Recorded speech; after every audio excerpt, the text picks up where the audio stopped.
At sa kasalukuyan nga, base sa ating mga pinakahuling datos, meron tayong low pressure area dito sa may bahagi ng southeastern part ng Mindanao na siya maaaring magdala ng mas malaking tsansa ng mga pag-ulan, mga kalat-kalat ng mga pagkidlat pagkulog, partikular na sa may bahagi ng Davao Region.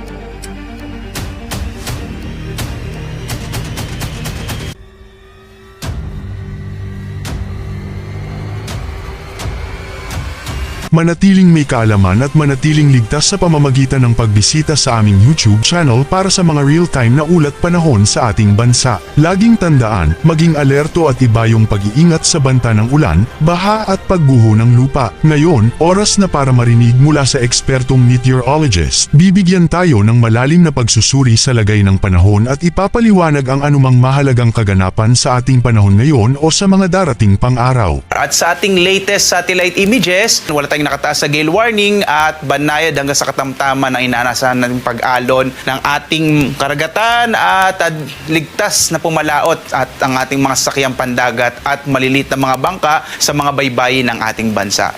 Samantala dito sa Mindanao, dahil nga sa trough o extension nitong low pressure area ay mas malaki yung tsansa na meron tayong maulap na kalangitan at mga kalat-kalat na mga pag-ulan, pagkilat, pagkulog, partikular na sa may bahagi ng Davao Region at ng Soc-Sargen. Sa nalabing bahagi ng Mindanao, mga isolated rain showers and thunderstorms naman ang mararanasan. Dito naman tayo sa Palawan, Visayas at Mindanao. Sa Palawan at Visayas, patuloy natin mararanasan ng mga isolated o pulupulong mga pag-ulan, pagkidlat, pagkulog, dulot ng mga localized thunderstorms. At dito nga sa Luzon, makikita natin ang mga isolated o pulupulong mga pag-ulan, pagkilat, pagkulog. At dahil nga ridge o extension ng isang high pressure area nakaka-apekto sa Luzon, medyo maliit yung chance ng may ma-develop o mabuong mga kaulapan dito sa may bahagi ng Luzon. Kaya medyo mas maliit yung chance ng mga pag-ulan sa may bahagi ng Luzon. Inaasahan natin matataas ang heat index sa may bahagi ng Cagayan Valley, gayon din sa may bahagi ng Dagupan, ilang bahagi din na dito sa may Palawan, Iloilo at Samar. So, asahan pa rin natin ang patuloy na mainit na panahon na mararanasan sa mga susunod na araw. Ugaling uminom ng tubig at hanggat maaari po kapag tanghali, huwag tayo munang masyadong lalabas. Ngayon, malalaman naman natin ang lagay ng panahon sa mga susunod o darating pang-araw. Bago mo ipagpatuloy, huwag kalimutang mag-subscribe at pindutin ang notification bell para lagi kang updated sa ulat panahon sa ating bansa. Huwag mo ring kalimutang ibahagi ang video na ito para makatulong o malaman ng iba pang kababayan natin ang lagay ng panahon sa ating bansa.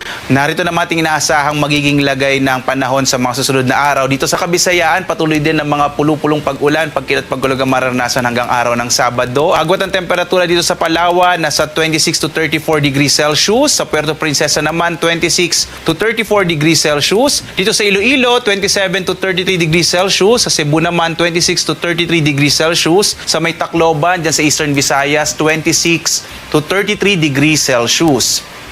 Dito sa Luzon, patuloy nating mararanasan ang mga isolated o pulupulong mga pag-ulan, pagkilat, pagkulog. Makikita nyo, patuloy na matataas sa temperatura ang mararanasan natin sa mga susunod na araw. Buong Abril ho, patuloy na mainit na panahon ang mararanasan natin. Ang agwat ng temperatura sa Lawag na sa 25 to 34 degrees Celsius. Sa Tuguegarao, maaaring umabot hanggang 39 degrees Celsius. Sa Baguio naman, 17 to 26 degrees Celsius. Habang sa Kamaynilaan, 25 to 35 degrees Celsius. Sa Tagaytay naman, 22 to 34 degrees Celsius at sa Legazpi 25 to 33 degrees Celsius.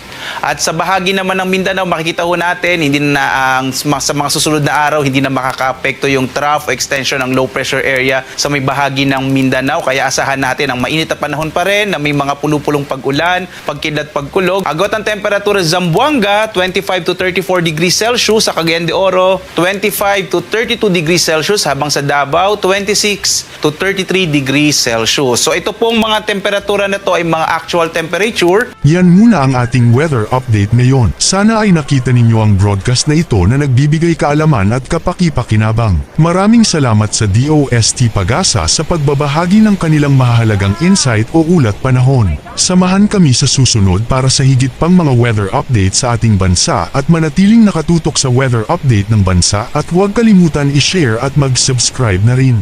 Mabuhay ang Pilipinas!